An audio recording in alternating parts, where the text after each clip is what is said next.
today on The Drop, we are chatting with Erika Kemp, professional runner for Brooks. Erika, welcome to the show.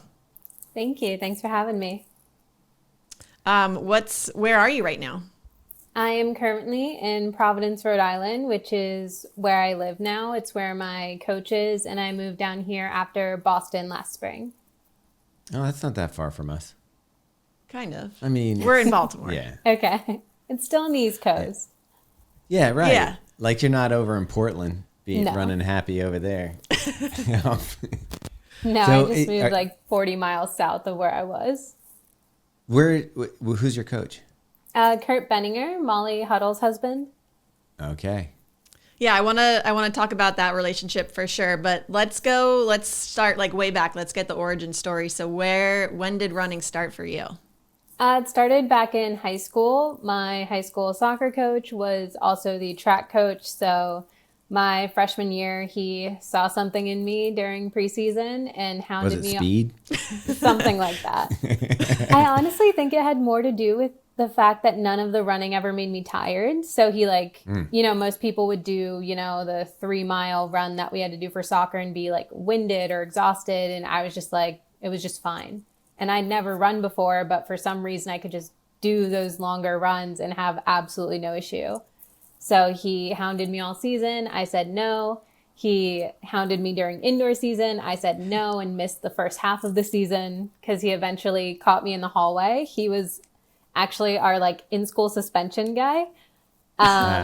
So I was just in the halls and he was like, I could give you, detention, or you could just come to practice. And I like it. He was probably hiding behind a locker for great. years. But yeah, I chose to go to practice because I wasn't doing anything else. I didn't play any indoor sports, and the rest was kind of history.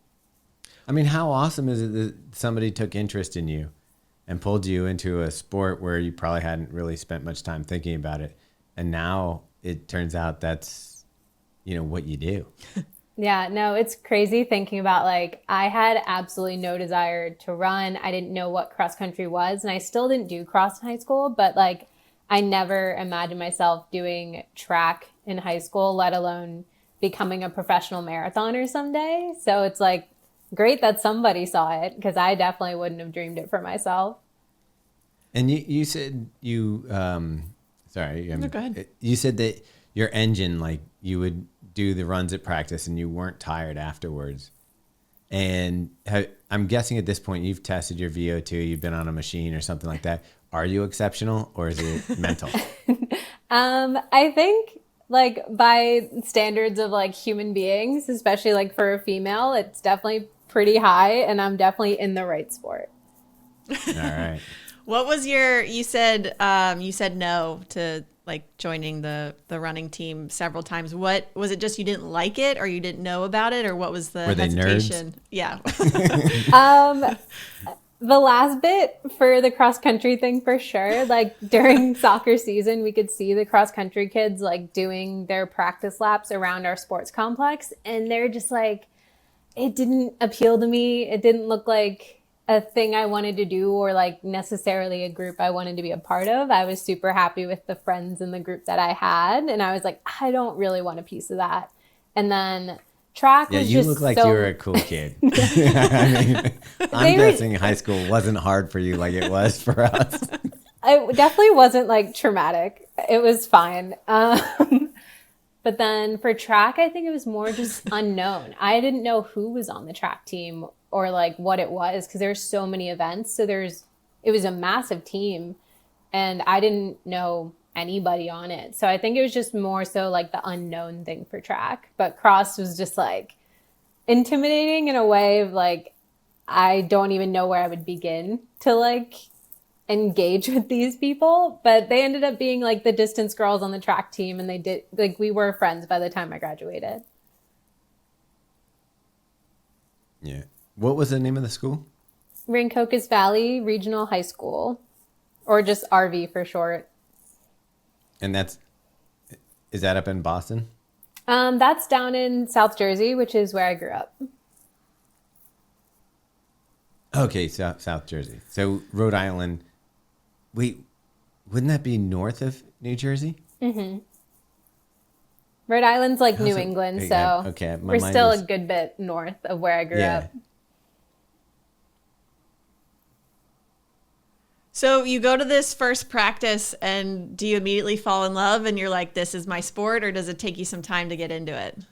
It took some time because they started me out how they start a lot of people, which is putting me, in the 200 and just seeing what happens. And it was fine, but not impressive. So same thing. They're like, oh, like maybe we'll try something a little longer.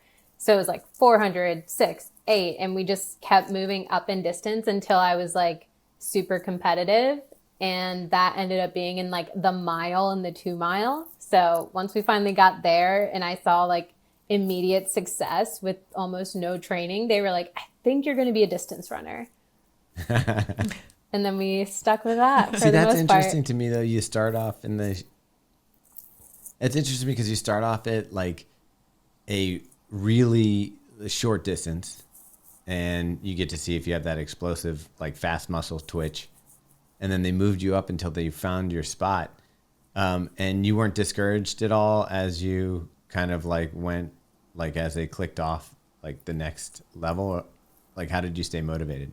Yeah, I think I've naturally always been like very competitive and wanted to like win or be one of the best at like whatever I did. So like failing at those shorter distances made me want to try the next thing as well, because I would stop when I won and I hadn't won yet. So I was like, we haven't found it because I'm not winning. Yeah.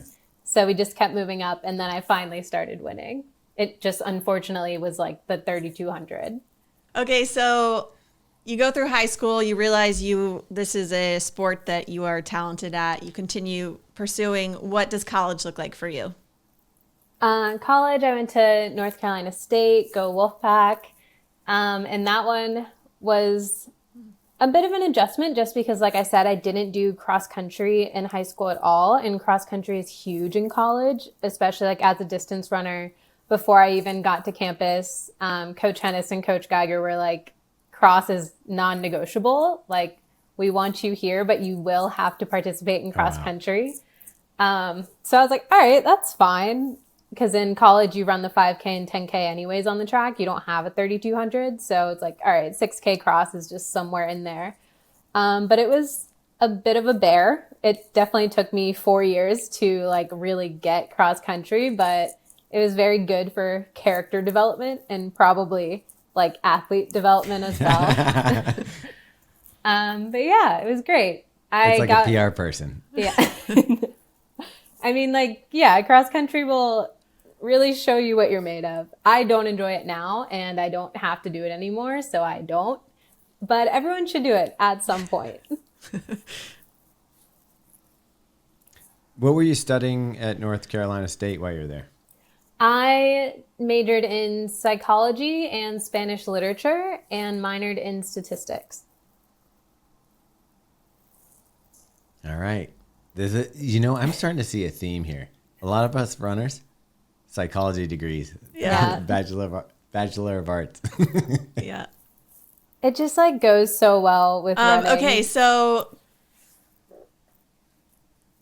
It really does. there's so many people we've talked to that Have a psychology have a degree. psychology degree and are very good at running, which, like you're saying, like it goes hand in hand. I think so much of it is mental, so it makes sense. But I have a psychology degree and not that great at running, so Works for some, I guess. maybe the smart people. Yeah. Yeah. Okay, so college goes well. What was the transition like into like the pro world? Yeah, did you just get a call from somebody and they're like, hey, Kind of. I was fortunate to have a pretty steady collegiate career. Like I had a couple big injuries, but if you look at my progression over the 5 years, I continued to improve. I made NCAAs every year.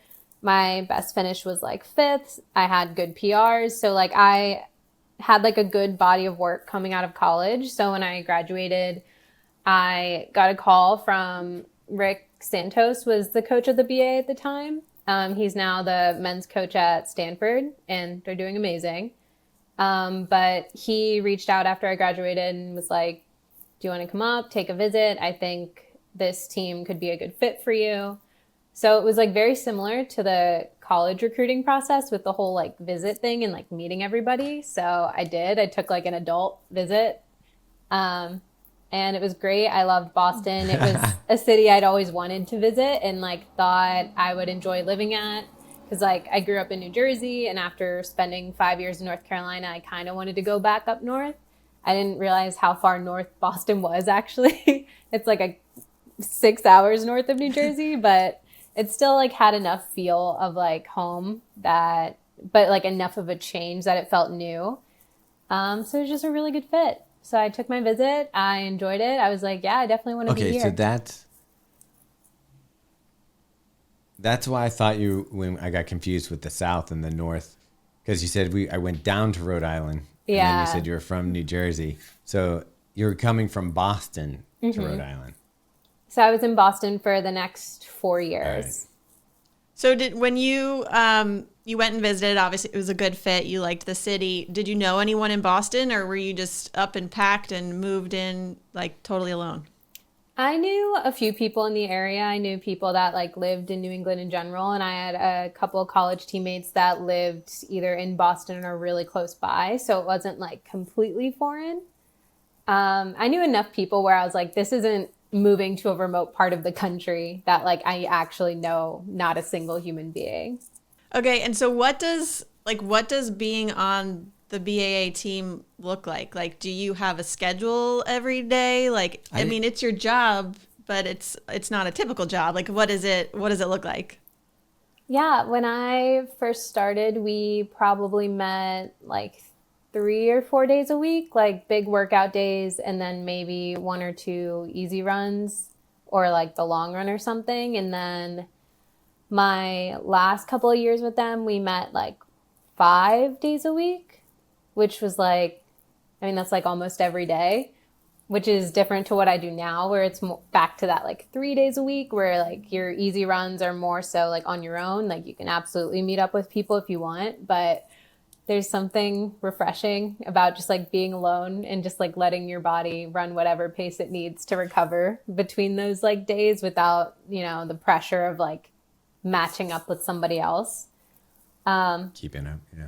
So then, yeah, we'd meet. If it was a workout day, you're there for a few hours. Maybe you guys like do a gym session, but you're like work for the day or like reporting to practice for the day is usually done by noon, which is like very funny. My boyfriend's in the Army and his days are very long. They're like 12, 15-hour days. So he'll like give me crap sometimes about how my work days are only 2 or 3 hours. And I'm like, but they're Tell really him to run hard. faster. I know. Like he literally can't, but it is funny being like done with your day after a couple hours. Let's move back here for a second. You had talked a little bit about you had a pretty healthy college career. You said you had a couple injuries that were big ones, but for the most part you stayed healthy. Do you know I'm guessing you know, but where's your weakness? Like if you get triggered, what's going to happen? Like where's your body start to tell you that things are going in the wrong direction? Yeah, I think I'm too like tougher than I am, as in like I think I'm invincible, and I would bet I have a very high pain tolerance. Because by the time something like actually legitimately hurts or like registers on my pain scale, it's like a massive problem. So like sometimes I wish that, my pain threshold was a little lower so I could catch things a little earlier and it wouldn't be like so traumatic. Because one of the ones I had in college, I like got the MRI and they were like, how have you been walking around on this? And I'm like, it kind of hurts. Like it's enough to like be annoying. And they were like, you're going to be on crutches for like 2 months. And I was like, that's not great. Oh. But as far as what did like, it turn out to be? it was a stress fracture like in my like knee. Like it was a very like weird spot to have one. And it took like a very long time to heal just because it was such a weird place. And like I was told that it was probably a meniscus tear and that like I could get a quick surgery and it would be healed in like 4 weeks. And I was like, sweet. So then I ran on it for another like 6 weeks. So they're like, you're not going to like make it worse. Like it's only going to get better with surgery. And we were all wrong. But, you know, it happens to the best of us. And like, I'm fine now. But I've managed to stay really healthy post-collegiately, partially just because the lifestyle is a lot easier. You're not, you know, you don't have your big college workload. You have a lot more control over just like your nutrition, your sleep, your recovery. So you're just less prone to injury in general. But a lot of the couple of injuries I had in college were mostly due to not sleeping enough and like biomechanics. Like you can look at race pictures leading up to all of those injuries and point out like when I was being lazy and like when I got tired and my form broke down. And like that's exactly why you got that injury. So just like being mindful of like doing my drills and doing my core work so that like I don't break down and get random injuries that like could have been preventable. So what are you doing if your day ends at noon? What does the rest of your day, I mean, obviously recovery and sleep is very important, but like what else is going on during that time? Yeah, I mean, it really depends on the day. Since I just moved here, it's been nice just kind of like exploring my new city. But for the most part, you are genuinely trying to like recover as quickly as possible, which like the best way to recover is to literally do nothing. But that's like, you know, mind melting after a while. Like you can only sit still and do nothing for so long. So I like alternate between, you know, reading. I think walking is like just enough to still be considered recovery, but like actually get to do something. My boyfriend's stationed overseas, so that like afternoon period, since they're 6 hours ahead, it's about the time when he's like getting home from work. So that kills a couple hours. That's like the only 2 hours a day we get to talk. But at that point, it's like 3 p.m. and then it's like time to get ready to make dinner because like I enjoy cooking. So I'll spend however long making a meal because what else am I going to do with my day? And it's like very rewarding to like make something good. But yeah, the days just kind of evaporate. I don't know where the time goes.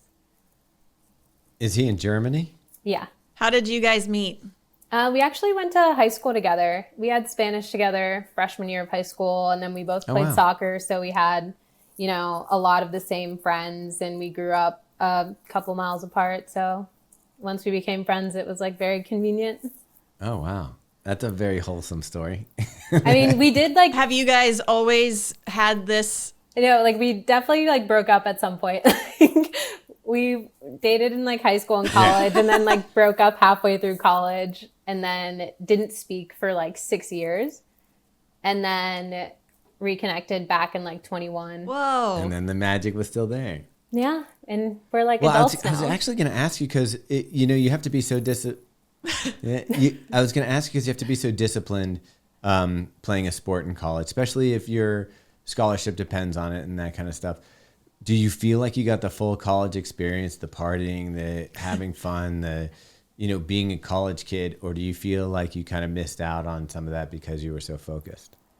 I don't think I would want any more than the experience I had. Like, I wouldn't say I was deprived of like all of that. I definitely got enough of a taste of it that I'm like, I don't know how people did that all the time.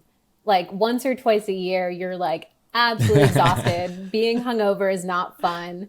I would not want any more than I had. I think I had a full experience. There you go. That's perfect. Okay, let's go back to Boston when you're with BAA. When did you make the decision that you wanted to do the marathon? I feel like it was a very organic decision. Like even when I graduated college, there was like just like talk with like me, my agent, like at some point I will eventually do a marathon. It's just a matter of when. The 2020, 2021 Olympic year just like rolled around really quickly after I graduated. So it was like definitely not that one, but it made a lot of sense to at least, you know, dip my toes in it before the next Olympic cycle hit. And just like being involved in the marathon on, you know, behind the scenes stuff. I went down to New York and they let me on the lead vehicle. So I got to see it like up close and personal. And just like being so close to the marathon, especially the professional field, just kind of like makes you want to do it. I can see that going both ways because you being that close to the professionals and watching them go through all of the emotions and the ups and downs, I feel like that could be a little bit intimidating. For sure. But like the nice part is being at the finish line is you're seeing people finish, and like there's just an inherent like pride in finishing even if you didn't have like the best day ever, which is the really nice thing about the marathon. So like you see enough people come across the finish line and you're like, I kind of want to feel that feeling. It is. I think at any speed, crossing that finish line is an accomplishment. But yeah. So you ran a marathon, right? I did. Yeah. And it was an Olympic qualification time. It was. So I'm guessing you're going to run another one. I will run the Olympic trials, which are February 4th. We will be there. Yes. Okay, but before you actually race Boston, you made the switch to join the Brooks team. What was that like? It was as smooth as it could have been. I mean, making a massive change like that right before a big race is never like ideal. You would ideally not change a thing in like the 4 months leading up to something like that, but that's just kind of how the calendar shook out.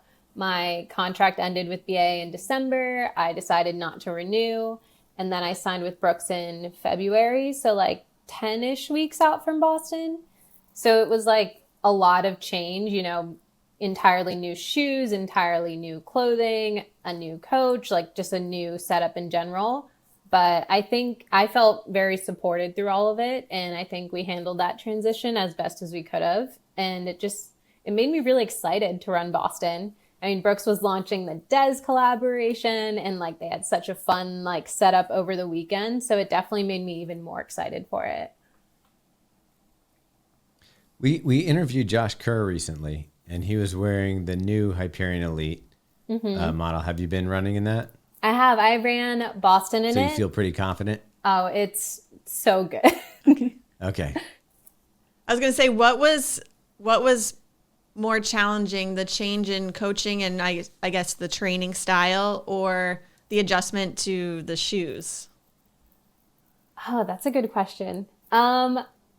I think the adjustment to the shoes, just because the adjustment in coaching is like super easy. Like Kurt was very easy to talk to and work with, and he didn't want to change too much from what I was like already doing just because we were on such like a tight crunch leading up to Boston. So like was like a very malleable situation where like the shoes are the shoes. Like you have this option and like if it doesn't work, there's like not a whole lot you can do.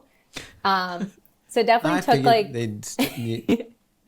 I figured they'd make a special one for you. Yeah, they were really nice because it was so close to Boston. They were like, if you need to like, you know, wear something else like in this transition period, like to get used to it. But I thought the best way to get used to it was just to dive in and like just start wearing the shoes every day. And within like 2 weeks, they like felt great. I got used to it. Like I definitely noticed a change, but here we are however many months since then. And like, I can't imagine, I don't even remember what the other shoes felt like. Are you a shoe nerd? Not for running shoes. I love shoes and I have so many non-running shoes, but when it comes to running shoes, I wear what they send me, but I appreciate them. Non-running shoes, are we talking like athletic style or are we going like fancy? We're talking like a lot of boots. Like I have an unnecessary amount of like boots. Do you have a favorite pair and a favorite brand? I don't have a favorite brand because I haven't found the perfect ones yet, but I have like 7 pairs of like ankle to calf height black boots and none of them are perfect. I still love them, but like I'm still on the hunt for even more.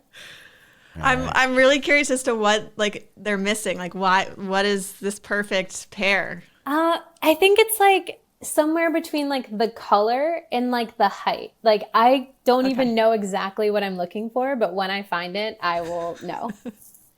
Cinderella there. That's funny because Meg, you used to wear boots all the time. I don't remember the last time you put a pair of boots on because you're always wearing tights. Yeah, usually just wearing sneakers of some kind, either lifestyle or running.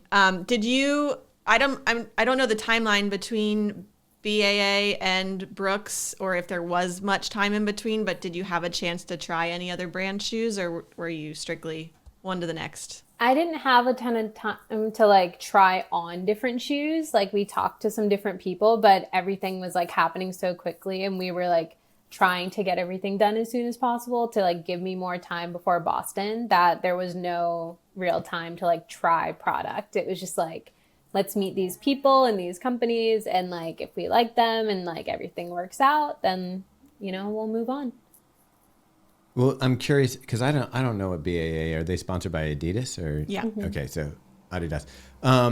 That's interesting. Did it have anything to do, like when Brooks came to you, were they the most generous with a contract, or was it just the people? Like what was the formula that brought you over to the Brooks team?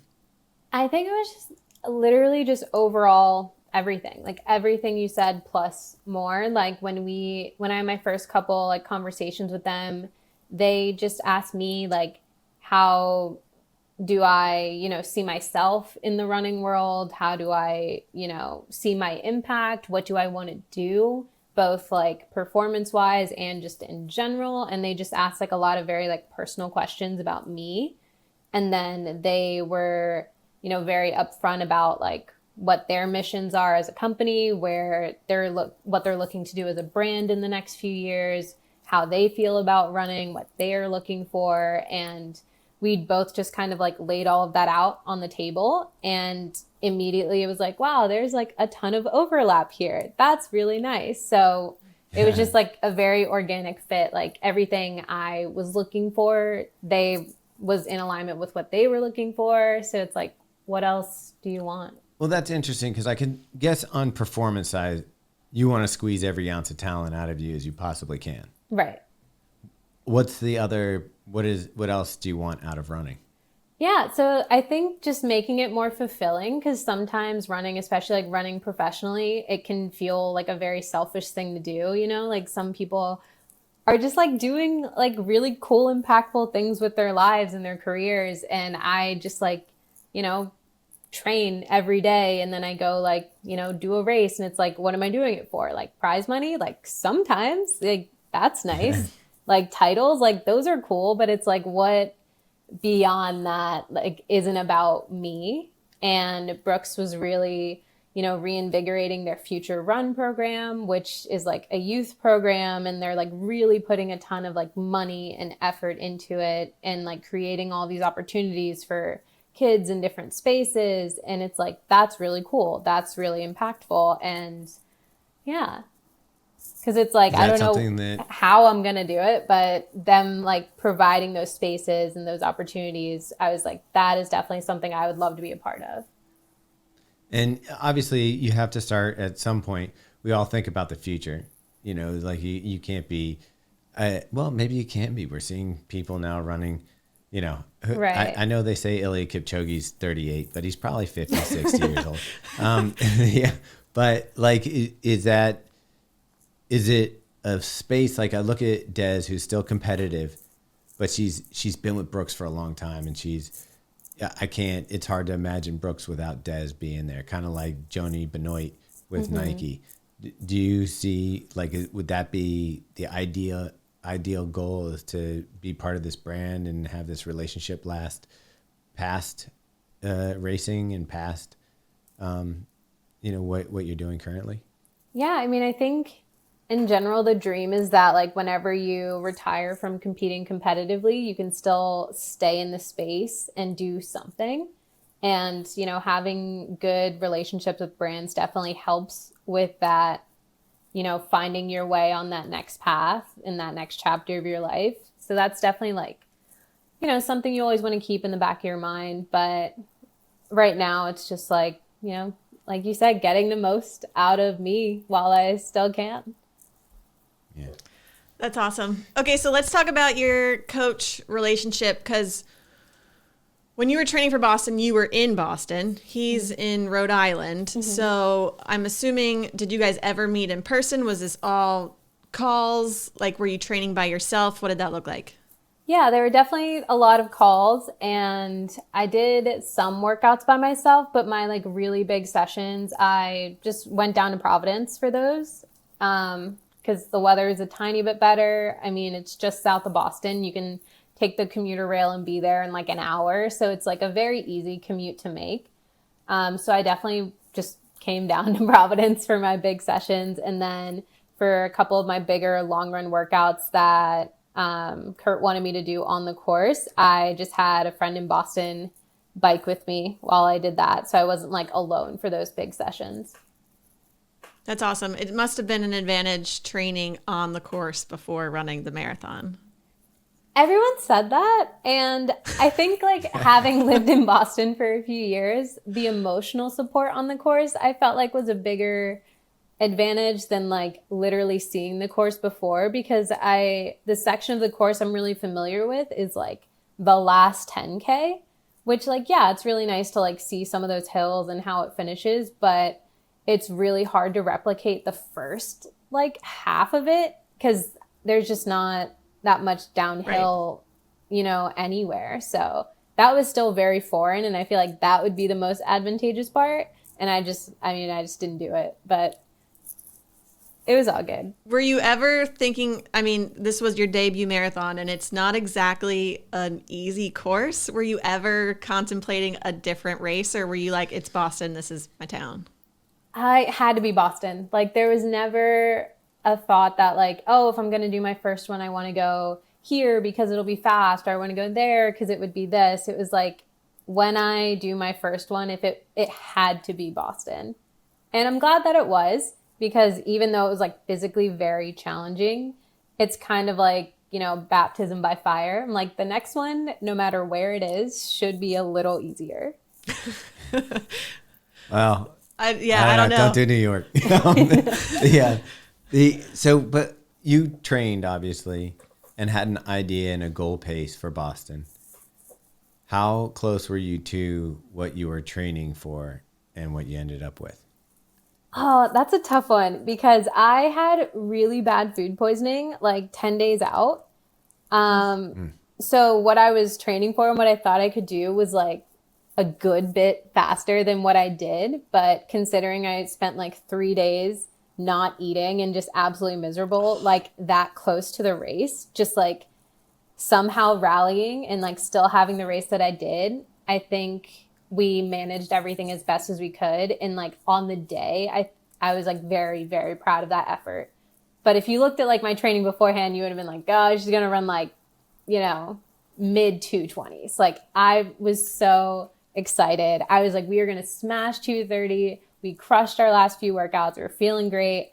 And then I was like a shell of myself the week leading into the race after that. So don't get food poisoning.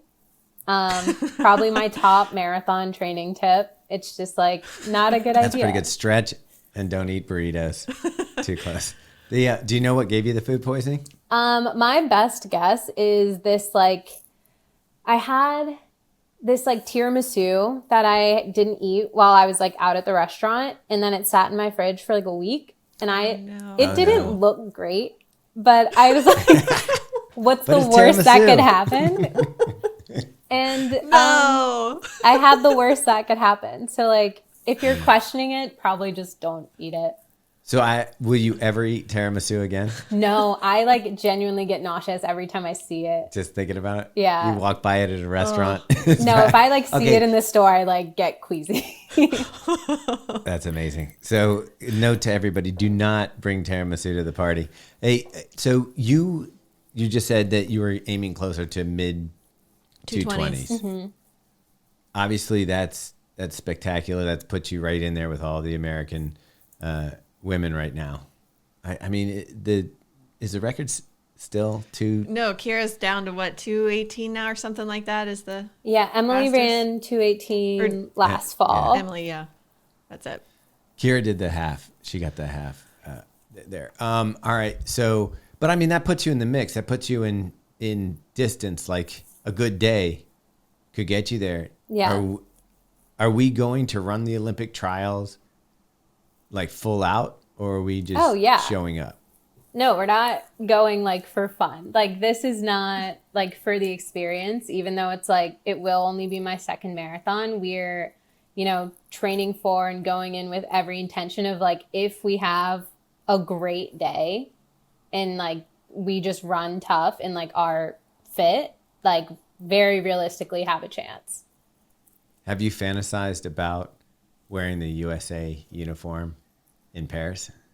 No, I've never been to Paris. And like, I was on the side of TikTok where everyone was saying Paris smells really bad in the summer. So I haven't had like Paris fantasies yet. All right. That's incredible. Like I would be like, you know how you get that big box of clothing that has all the USA stuff on it? Mm-hmm. If you make the Olympics, like that would be my fantasy if I could get that close. Like you're there, you're like on the edge and that box could come. Yeah, we're going to try. Maybe it has some black boots in it. Who knows? That would be a dream. That's the fantasy right there. There's the perfect boots. Okay, so before you got this terrible food poisoning, you had a solid training cycle. This is your first marathon training cycle. How different was it from your training previously, and did you like it? It was different in that like my longer effort of the week was significantly longer than anything I'd typically done. Like instead of a normal like 6-mile tempo, now you're doing like 10 plus miles. And like sometimes it's in the middle of your 20-mile long run. So that was definitely the biggest adjustment, is just how hard the long runs were and how big some of the workouts were. But outside of that, like we still kept, one shorter, faster, like track workout just to like, keep your form and just like stay kind of feeling fit and like good at running, because sometimes with like all those marathon miles you just feel slow even though like you're not, because you've been training. So like the fitness is there but you just don't feel very fast. So keeping that like one shorter, faster workout in was like really nice. But outside of that, it really wasn't too much. I just actually had doubles like 3 days a week instead of like once or twice, but it wasn't too different. And you said you love to cook. So how did you adjust your nutrition at all, or did you? More is like the short answer to that. And it took a little while to realize like that was like an adjustment I needed to make, because obviously it makes sense. You're running more miles, you're doing longer runs. Like obviously as your workload increases, like your food intake should increase. And I think I just thought I was doing that. And then I just kept waking up hungry like day after day. And I'm like, that's just like not normal. And I think that's not good. So I'm probably just not eating enough. But once I like adjusted that and just like put some more snacks in, and I ended up just like eating more like after dinner, like I would have what I thought was like my normal good sized dinner portion. And then maybe an hour later, I'd have like a bowl of cereal or just like something else. And then I was sleeping through the night. And I'm like, okay, I was just like very hungry. I like that. Have you thought, this is a strategy question, for going into the Olympic trials, sending all the other athletes a sheet of tiramisu? I would never, because there's no pride in that. Like you want to beat people on their best day because it just feels so much better. Like it sucks when people say that. When you win and someone's like, oh, I had a terrible day. It kind of takes away from your good day, because it's like, oh, you only beat me because like I was sick. And it's like, or I was just better that day. Like, it's okay. Yeah, no, I love that. You want to beat them when they're at their best. Okay, so more nutrition outside of running. Was fueling during the run new for you? Very. That was... Okay, so yeah, what did you use and how did that go? I ended up going with UCAN because it really is just like the easiest thing on your stomach. I would say the only downside is there's no like caffeine in it, but I was like, this is my first marathon. I just got off food poisoning. This is what I've practiced with. Like, I'm not even going to touch caffeine right now. And it worked. It worked really well. Like it sits really well in your stomach, and like both the drink and the gels are really nice. But yeah, just getting used to like actually taking it, because you can run so long without taking in fuel. You just like burn out at the end. So that was like, oh, I don't need to take anything on a 2-hour long run. And Kurt's like, but you should.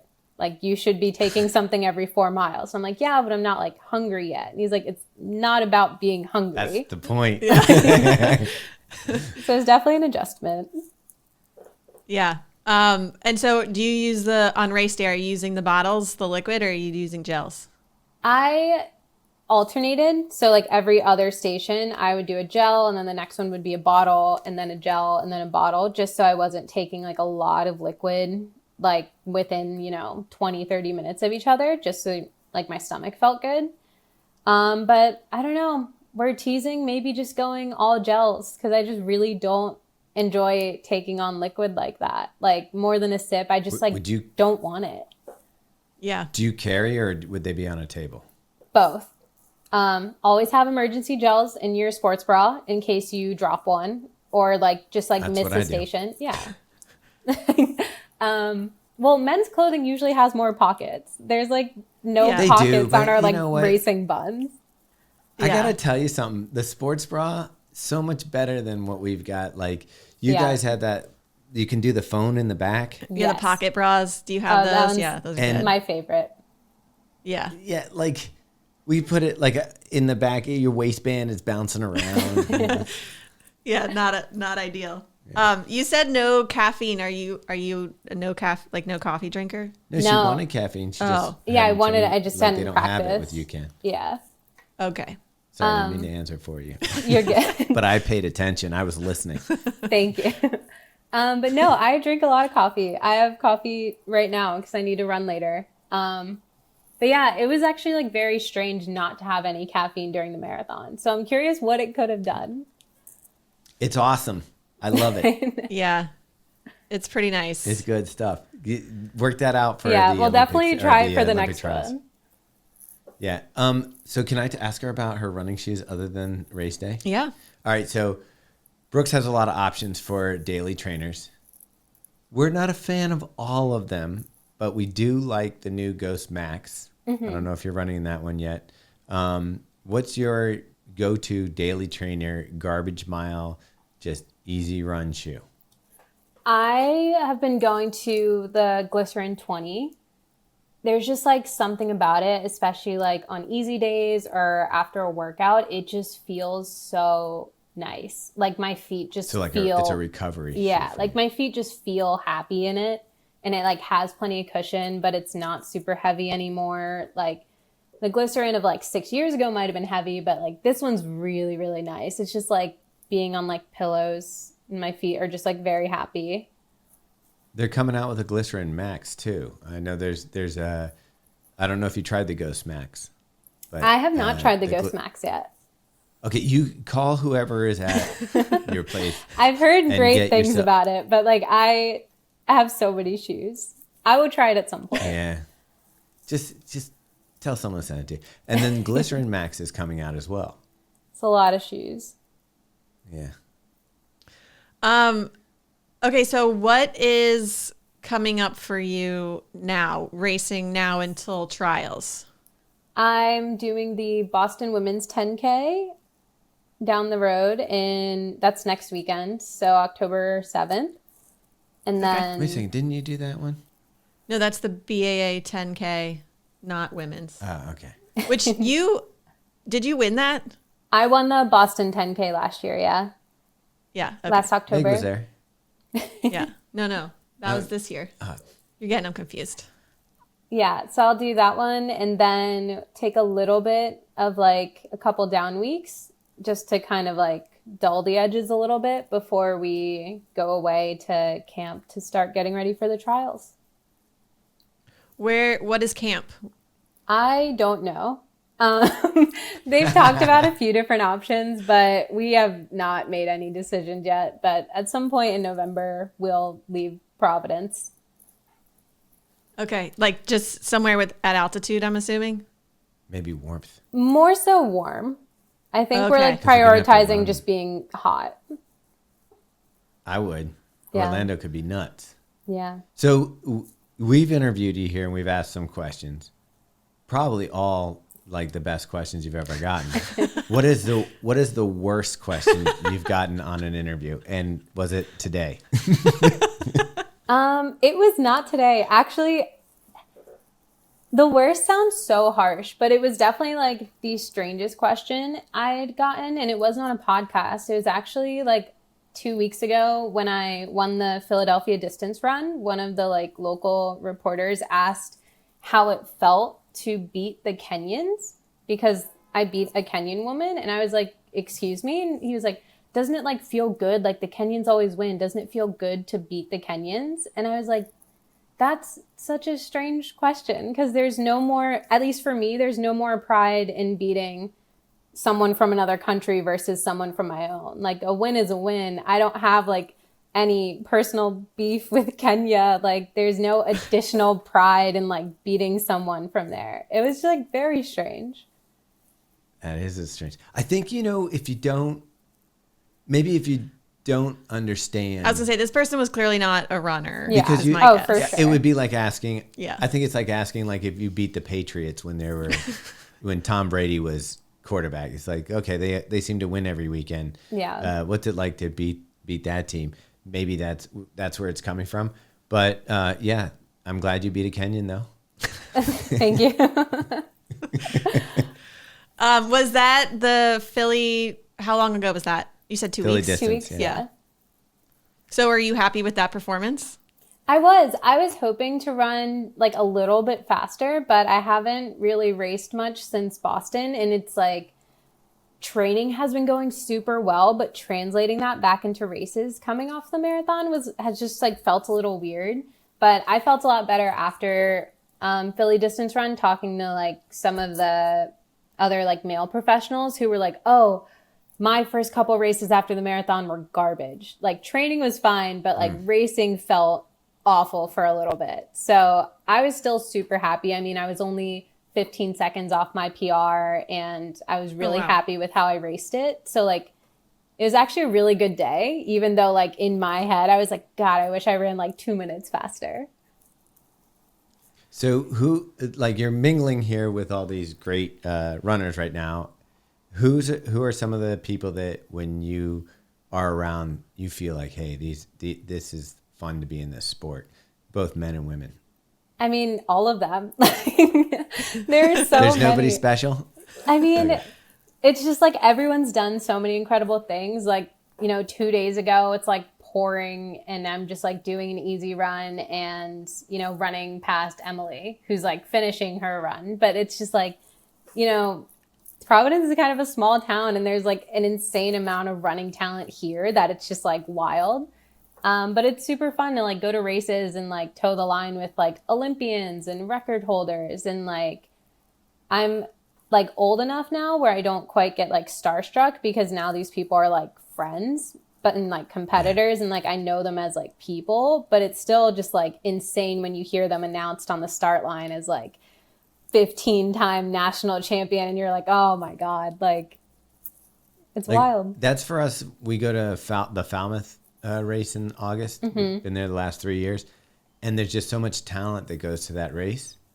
And you do your shakeout mile before the race and it's almost like, okay, there's Team Nike, there's Team Adidas, right. There's Brooks. There's it's just weird to be like Saucony. Running next to people of such insane caliber. Yeah. And they're all like, you would think like this guy who's asking about beating Kenyans, you would think that there would be like a competitiveness, like a don't talk to me, you're on the other team. But it's funny to see how relaxed and friendly the runners are to each other before the gun goes off. Because that's like one of the few times you get to see like your road friends, you like only really get to see these people at races. So it's like, why would you waste those 24 hours like being quiet and moody and standoffish? Like they're great people, but it is like funny when it's like we're catching up on the start line when it's like we need to race right now. Are there any shit talkers? I actually don't know if there are, they do it very quietly or just like not in person. That'd be funny if they're just whispering behind your back. Right. Yeah. So once, like if you're on the start line and you're chatting with a friend, let's say Emily Sisson's next to you and you guys are chatting and the gun goes off, does your brain like switch over into competitive mode?